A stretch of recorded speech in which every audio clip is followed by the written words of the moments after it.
Você já ouviu falar que a imagem de Nossa Senhora de Guadalupe não foi pintada por mãos humanas? Hoje eu vou te mostrar detalhes que até a ciência reconhece como inexplicáveis. Fique até o final e você vai entender por que milhões de pessoas acreditam que a Virgem Maria deixou um sinal eterno para o tempo que estamos vivendo. Imagine o cenário. Estamos no ano de 1531. No México. A terra ainda sente o cheiro de pólvora e o gosto amargo do sangue. 10 anos antes, o Império Azteca havia caído sob o domínio espanhol. Era um tempo de dor, de choque cultural profundo, de violência e de muita desconfiança. Os povos nativos viam suas tradições e sua fé sendo substituídas à força, enquanto os espanhóis tentavam impor sua cultura e religião. Era um ambiente de profunda tristeza, um tempo de escuridão. E é exatamente neste momento de caos e sofrimento que o céu decide intervir de uma forma extraordinária. A Mãe de Deus escolhe descer à terra para trazer consolo, esperança e reconciliação. No meio desse povo sofrido, vivia um homem simples, um indígena chamado Cuauhtlahuatzin, que em sua língua significava aquele que fala como águia. Após seu batismo, ele recebeu o nome de Juan Diego. Ele era um homem humilde, de uns 57 anos, recém-convertido ao catolicismo, mas com uma fé gigante. Ele e sua esposa haviam abraçado a nova fé com todo o coração. Após a morte dela, ele se mudou para perto de seu tio Juan Bernardino. Todos os sábados, faça chuva ou faça sol, Juan Diego caminhava mais de 20 quilômetros, atravessando campos e colinas, apenas para chegar à igreja e participar da Santa Missa. Era um homem de oração, de silêncio, um homem pequeno aos olhos do mundo, mas gigante aos olhos de Deus. E como a história sagrada nos mostra tantas vezes, Deus escolhe os pequenos e humildes para realizar suas maiores obras. Era a madrugada de um sábado, dia 9 de dezembro de 1531, Juan Diego fazia seu caminho habitual em direção à igreja. Ao passar pelo pé da colina de Tepeyac, um lugar que antes era dedicado a uma deusa asteca, ele ouviu algo que o fez parar. Não era um som comum, mas um canto celestial, como o de milhares de pássaros cantando em perfeita harmonia. A música era tão bela que ele se perguntou se não estaria sonhando, se por acaso não teria sido transportado ao paraíso. Ele olhou para o topo da colina e viu uma luz brilhante, mais intensa que o sol da manhã. Então, o canto cessou e uma voz feminina, doce e terna, o chamou pelo nome. Juanito Juan Dieguito, com o coração cheio de uma alegria que nunca havia sentido, ele subiu a colina. Lá, de pé, estava uma senhora de beleza indescritível. Suas vestes brilhavam como o sol, e a luz que a envolvia transformava as pedras e os espinhos ao redor em joias preciosas. Ele se ajoelhou diante dela, e ela lhe falou com uma ternura de mãe: "Meu filho, Juanito, a quem amo como a um filho pequeno, saiba que eu sou a perfeita e sempre Virgem Santa Maria, Mãe do Deus verdadeiro, por quem se vive, o Criador do céu e da terra. Desejo ardentemente que me construam aqui um templo, uma casinha sagrada, onde mostrarei todo o meu amor, compaixão e auxílio. Aqui ouvirei o choro e as preces do meu povo, e remediarei suas misérias e dores." Ela então o enviou ao bispo do México, Dom Juan de Zumárraga, para lhe transmitir seu pedido. Juan Diego, obediente, foi direto ao palácio do bispo. Com muita dificuldade, conseguiu ser recebido.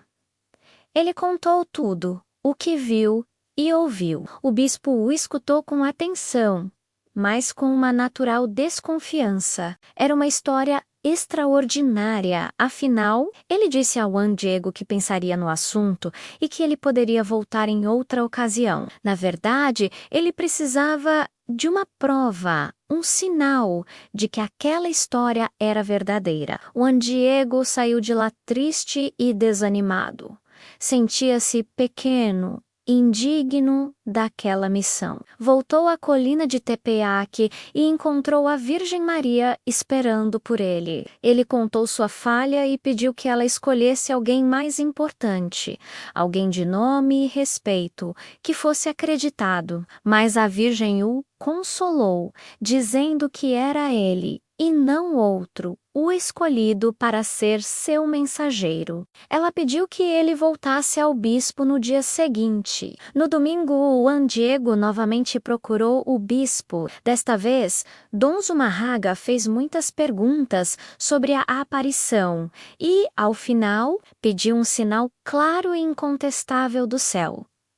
Juan Diego prometeu pedir o sinal à senhora. Na segunda-feira, ao voltar para casa, ele encontrou seu tio Juan Bernardino Graveman Don. Em vez de ir ao encontro da Virgem no Tepeac, ele passou o dia cuidando do tio. Na madrugada de terça-feira, 12 de dezembro, a saúde do tio piorou tanto que ele pediu a Juan Diego que fosse buscar um padre para lhe dar os últimos sacramentos. Aflito, Juan Diego correu, mas ao se aproximar da colina de Tepeac, ele decidiu fazer um desvio para evitar encontrar a Virgem, pois se sentia envergonhado por não ter cumprido sua promessa no dia anterior. Mas a Mãe de Deus, que tudo vê, apareceu em seu caminho. Ela perguntou aonde ele ia com tanta pressa. Envergonhado, ele explicou a situação de seu tio. Foi nesse momento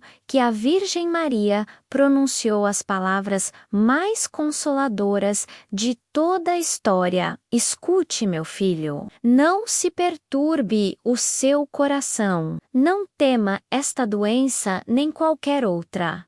Não estou eu aqui, que sou sua mãe. Você não está sob a minha sombra e proteção? Não sou eu a fonte da sua alegria? Não está no meu colo? Por acaso precisa de algo mais? Seu tio não morrerá desta vez. Tenha certeza. Ele já está curado. Naquele mesmo instante, a Virgem também apareceu a Juan Bernardino e o curou completamente. Depois de consolar o antigo, ela o enviou ao topo da colina de Tepeac, dizendo que lá ele encontraria o sinal para o bispo.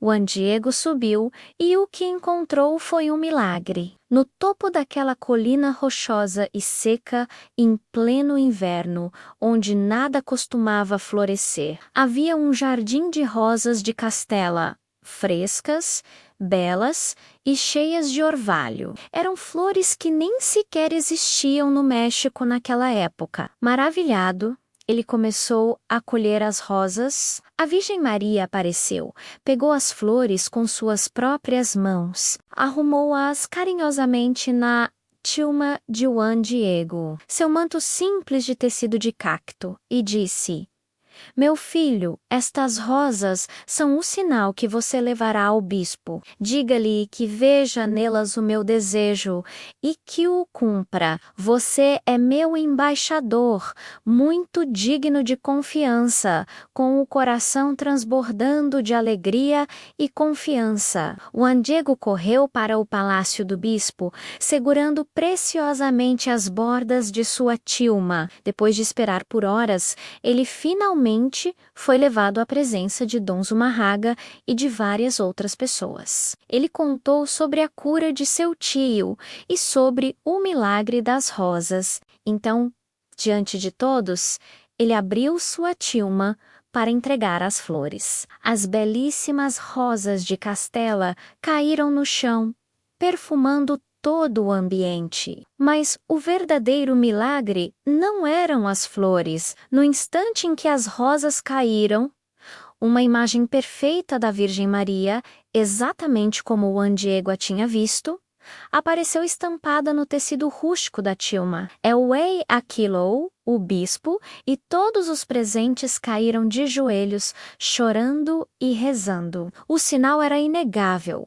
divino. Nascia ali, naquele instante, a devoção a Nossa Senhora de Guadalupe, e com ela, o maior santuário mariano das Américas. O que se seguiu desafia a lógica e a ciência até hoje. A tilma de Juan Diego é feita de fibra de agave, um material que normalmente se desintegra em cerca de 20 anos. No entanto, a imagem de Guadalupe está perfeitamente conservada há quase 500 anos, sem qualquer tipo de proteção especial durante séculos. Cientistas que a analisaram com a mais alta tecnologia afirmam que não há traços de pinceladas na imagem. Os pigmentos parecem não ser de origem mineral, vegetal ou animal conhecida na Terra.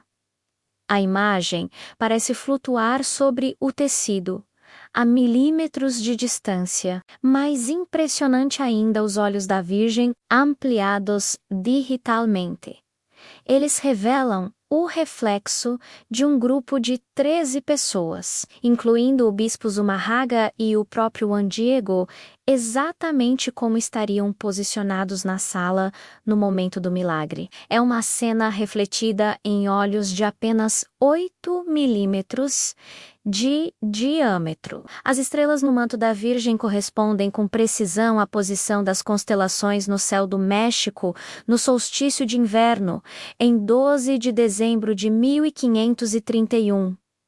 E por décadas, a tilma manteve uma temperatura constante de 366 graus Celsius, a mesma de um corpo humano vivo. A imagem de Guadalupe não é uma pintura, é um ícone vivo, um milagre permanente. Os frutos espirituais desse milagre foram tão grandiosos quanto o próprio milagre. A imagem falava diretamente ao coração dos povos indígenas. Nela, eles viam uma mulher mestiça, nem puramente indígena, nem puramente europeia, mas a mãe de todos. Ela trazia símbolos que eles entendiam.